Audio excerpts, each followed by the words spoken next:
20वीं सदी के प्रारंभ तक विद्वानों की यह धारणा थी कि भारत की प्राचीन सभ्यता वैदिक सभ्यता है, परंतु यह धारणा जल्दी ही गलत सिद्ध हुई जब लोगों को यह पता लगा कि भारत की प्राचीन सभ्यता इससे पूर्व हड़प्पा सभ्यता थी। हड़प्पा के बारे में सबसे पहले उल्लेख चार्ल्स मेसन ने किया था 1826 में।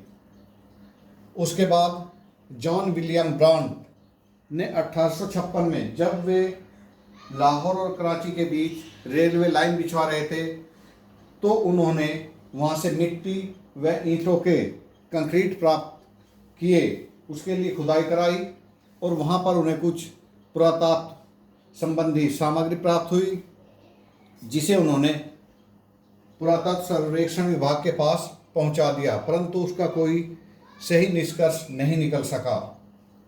इसके बाद जनरल कन्निंघम ने 1853 व 1873 में यहाँ का दौरा किया और कुछ पुरातत्व महत्व की वस्तुएं प्राप्त की। इसके बाद J.F. फ्लीट ने 1912 में रॉयल एशियाटिक सोसाइटी में यहाँ से प्राप्त वस्तुओं पर एक लेख लिखा।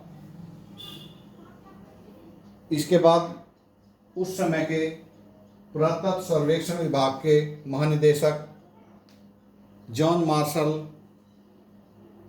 के नेतृत्व में दयाराम साहनी ने 1921 में इस स्थल का व्यापक दौरा किया, सर्वेक्षण किया और खुदाई कराई।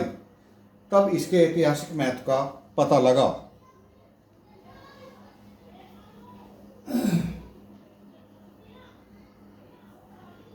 दयाराम साहनी और राखलदास बनर्जी ने हड़प्पा और मोहनजोदड़ो के प्राचीन स्थलों से पुरा वस्तुएं प्राप्त करके यह सिद्ध कर दिया कि यह परस्पर 640 किलोमीटर की दूरी पर बसे हुए दोनों नगर कभी एक ही सभ्यता के दो केंद्र थे तथा यह सभ्यता दूर तक फैली हुई थी, जिसको प्रकाश में आने में टाइम लगा। इसके बाद 1922 में मोहनजोदड़ो की खोज की गई। मोहनजोदड़ो का शाब्दिक अर्थ है, जो सिंधी भाषा में मृतकों का टीला।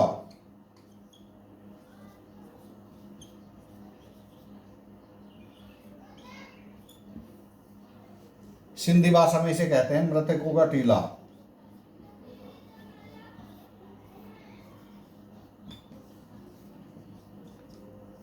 मृतकों का टीला, इसकी खोज राखलदास बनर्जी ने की।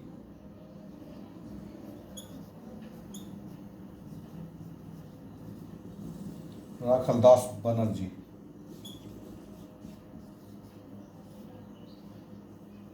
और यहाँ पर काफी काम किया और पुरातत्व महत्व की काफी वस्तुएं प्राप्त की।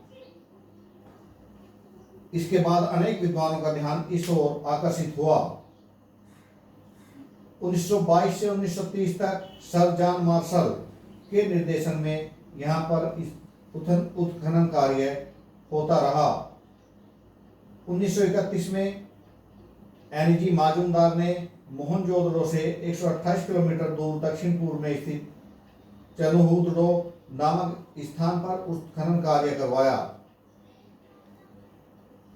जॉन मार्शल के पश्चात माधा स्वरूपवंश ने क्रमशः मोहनजोदड़ो और हड़प्पा में कई वर्षों तक उत्खनन कार्य कराए और धीरे धीरे इस सभ्यता के अनेक स्थल प्रकाश में आते चले गए।